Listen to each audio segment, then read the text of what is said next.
Hallo und herzlich willkommen zurück zu einem neuen Live Universe Video. Heute endlich mit dem Thema Life Mastery bzw. Lifestyle-System bzw. Rezepte für das Lifestyle-System.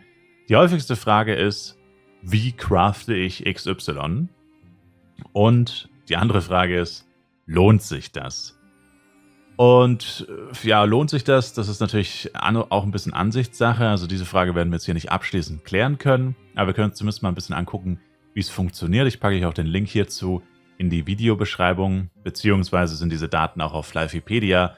Allerdings sind sie hier auf GitHub deutlich schöner aufgelistet. Also hat man halt einfach alles auf einer Seite und findet es schneller als auf Livepedia.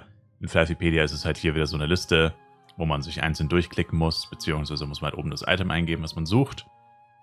Letztendlich sind beide mehr oder weniger identisch von dem, was ich bis jetzt gesehen habe. Und das Wichtigste an beiden Listen ist, und deswegen wird es wahrscheinlich auch keine andere Quelle geben, also das sind jetzt die beiden Quellen, die ich hier für das Video verwende, kann durchaus sein, dass es noch eine dritte oder vierte Quelle gibt, das weiß ich jetzt nicht. Also die auch in dem Umfang auch relativ vertrauenswürdig ist, sage ich mal. Und das Problem ist, hier steht es auch schön dabei, richtig schön rot, Caps Lock, Unofficial Data Used, und hier oben steht im Endeffekt das Gleiche, dass es mal irgendein Dokument gab, das wohl durch Data Mining gefunden wurde und das quasi nicht mehr existiert. Und das Ganze ist einfach schwierig, weil es nicht in der API steht anscheinend, man kann es gar nicht wirklich abrufen. Und deswegen sind die Infos teilweise nicht 100% richtig, beziehungsweise es gibt halt ein paar Rezepte, die gab es mal, gibt es jetzt aber nicht mehr. Beziehungsweise könnte sich halt was geändert haben, seitdem diese Sachen gemeint wurden. Das ist halt schon Monate her. Also wenn es irgendwas geändert wird und sie sagen es uns nicht über die Patch Notes, dann kann es halt auch sein, dass hier und da manche Sachen vielleicht nicht mehr ganz stimmen und einzelne Werte sich geändert haben. Zum Beispiel, welche Materialien man braucht oder wie viele Materialien man braucht. Aber so im Großen und Ganzen sollte das hier korrekt sein. Ich habe auch im Discord gesehen, dass es oft als Quelle verlinkt wurde für Rezepte und die Leute das hier rauskopieren und so. Also es scheint größtenteils akkurat zu sein. Und wie gesagt, das ist halt unsere einzige Info dazu. Dazu sage ich dann am Ende auch nochmal was. Auf jeden Fall ist das hier eben alles einfach schön in einem Dokument zusammengefasst. Ich habe es mir mal als PDF gespeichert, falls diese Seite mal gelöscht werden sollte oder so. Es sind 178 DIN A4 Seiten. Also man sieht schon, wie viel das ist. Man kann ja einmal durchscrollen. Wir werden das natürlich nicht alles abschließend durchlesen. Wäre auch ziemlich sinnlos, weil im Endeffekt steht hier einfach immer das mehr oder weniger das Gleiche. Halt, du hast irgendein Item, dann hast du halt die Stufe, die du von deinem Mastery Skill brauchst. Du hast die Success Rate, du hast die Crafting Zeit, du hast die Menge der Items, die rauskommt, Mastery Points, die du dafür brauchst, Pipapo, die Required Items und dann halt die verschiedenen Stufen von dem jeweiligen Item. Das heißt, wenn euch da was interessiert, am besten einfach eingeben und dann seht ihr halt, welche Stufen es gibt und so weiter. Interessant hierbei ist, dass es hier noch die Voraussetzungen gibt, die bestimmt auch noch nicht jeder kennt, und zwar die Mastery Levels. Und zwar, wobei das habe ich jetzt noch gar nicht geschaut, ob die bei jedem gleich sind, aber ihr könnt das jetzt einfach mal hier beim Herb Gathering beispielsweise angucken. Und das ist auch einer der Gründe, da kommen wir dann zu dem Thema, lohnt sich das denn? Und ja, das ist halt wieder Flive-typisch, dass das halt wieder so pervers ist, dass man wirklich sagen muss, wer zum Teufel denkt sich sowas eigentlich aus? Also, die Mastery-Level, die bekommt man letztendlich einfach, indem man diesen Lifestyle-Job ausübt. Das heißt Herb Gathering, also indem man rumläuft, und Herbs gathered, also Kräuter sammelt oder wie auch immer man es nennen will auf Deutsch. Am Anfang ist es natürlich relativ, easy. Level 1 hat jeder, Level 2 gibt es bei 100 Punkte, Level 3 bei 500, Level 4 bei 1000, Level 5 bei 3000, Level 6 bei 5000. So, jetzt wird man langsam hellhörig, weil wer schon mal ein bisschen Mastery-System gemacht hat, weiß, okay, 5000 ist tatsächlich gar nicht mal so wenig. Hat man Level 6, dann Level 7 ist 10.000, Level 8 ist 50.000, 50.000 ist sehr viel. 100.000 ist Level 9, Level 10 ist 1 Million und Level 11 ist 10 Millionen. So, und jetzt gucken wir uns mal an, was hier passiert. Also wir haben pro Level 1% bis Level 7 von der Success Rate. Ab Level 8 sind es dann 10%. Das heißt, so Level 8 ist schon so das, was man eigentlich haben will. Und dann hat man Level 9 15, Level 10 20 und Level 11 30%. Aber Level 11 zu erreichen benötigt 10 Millionen Mastery Points. Ich glaube, selbst die 100 bestplatzierten Spieler auf einem oder auf unserem Server hätten alle zusammen, Monate nachdem dieses Update released wurde, keine 10 Millionen Punkte, weil das literally zigtausend Stunden dauern würde. Und ja, einfach nur was zum Teufel. Also komplett abgespacede Values, also verstehe ich nicht, wieso man sowas überhaupt entwickelt, ehrlich gesagt. Aber da kriegt man halt auf jeden Fall schon mal ein Gefühl dafür, wie schwierig das tatsächlich ist. Genau, jetzt können wir noch ein bisschen runterscrollen. Wie gesagt, ich habe es jetzt tatsächlich nicht verglichen, aber ich glaube, die Levels sind überall gleich und die Werte. Genau, 7,3 bei 10.000, Level 8 ist 10%, 10 Millionen Level 11. Ja, es sollte schon überall das gleiche sein, das habe ich jetzt nicht ganz vergessen. Also ja, das ist schon mal das erste Problem an dem ganzen System, dass man wirklich die beste Chance haben will und vor allem die beste Great Success Chance, weil da kommen wir dann zum nächsten Thema. Es ist nämlich so, wenn ihr irgendwas craftet, vollkommen egal was, dann ist das grundsätzlich immer seelengebunden. Das heißt, ihr craftet nur für euch selbst. Ihr könnt quasi effektiv nicht wirklich zum Verkaufen craften. Nur dann sind die Items nicht seelengebunden, wenn man einen Great Success hittet. Das Problem ist, der Great Success ist relativ unwahrscheinlich. Also einen Great Success zu bekommen, ist schwierig. Und nur dann sind Items auch ungebunden. Und das heißt, Geld verdienen mit diesem ganzen Lifestyle-System ist abhängig von Glück und dieses Glück kann man steigern, indem man noch mehr Zeit und Geld da reinsteckt. Und viele Leute sind ja der Ansicht, dass seelengebundene Items weniger wert sind, beziehungsweise, naja, ich meine, gut, du craftest oder machst ja auch alles nur für dich selbst, ist schon auch irgendwo logisch. Und ist halt in einem Spiel wie Flife, wo das halt so mit Geld und Wirtschaft und so schon so extrem präsent ist. Also primär Fokus in Flife ist ja eigentlich auf Wirtschaft, Geld, Items und eigentlich weniger tatsächlich auf XP und Level.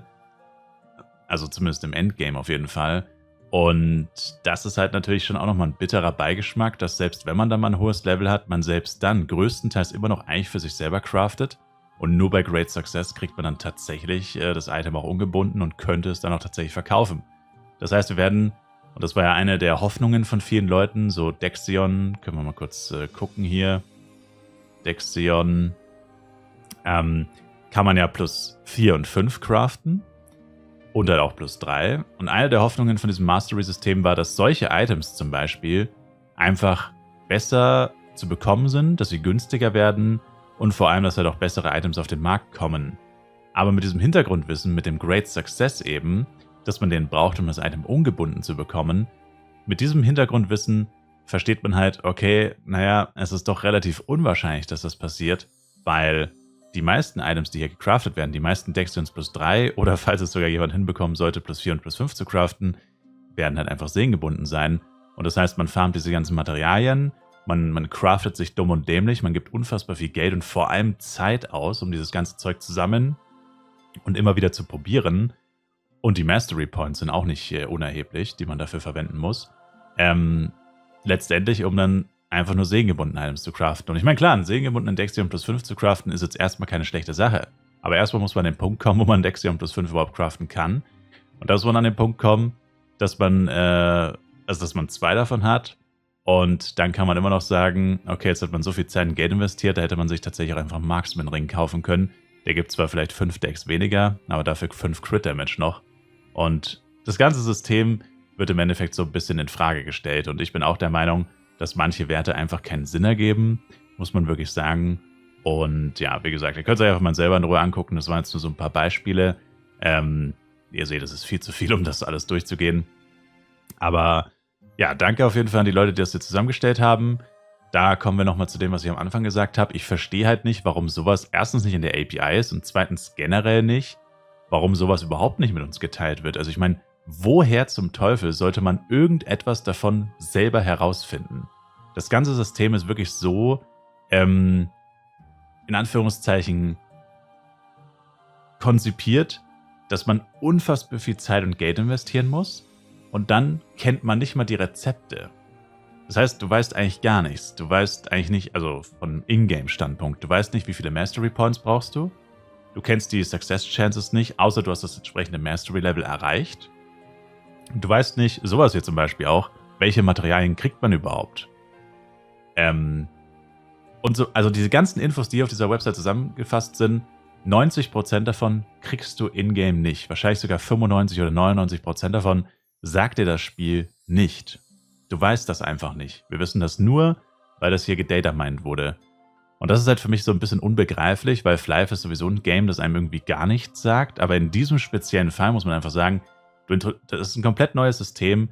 Vieles von Flive Universe und auch Flive PC, das gibt es halt schon so lange. Das kennt man halt einfach und da hat man einfach ein gewisses Grundwissen von vielen Leuten und da fragt man einfach irgendjemanden und eigentlich weiß jeder was darüber.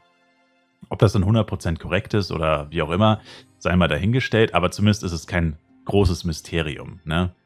Aber hier in diesem Fall, wo es so viele Prozentwerte, Success Rate, Great Success Rate, die Crafting-Zeit, welche Materialien brauche ich und so weiter, das so eine große Rolle spielt und das sowieso schon so viel Zeit kostet, überhaupt an den Punkt zu kommen, wo du gewisse Items überhaupt craften kannst, ist es halt insane, dass uns das Spiel gar nichts dazu sagt. Und das finde ich sehr schade.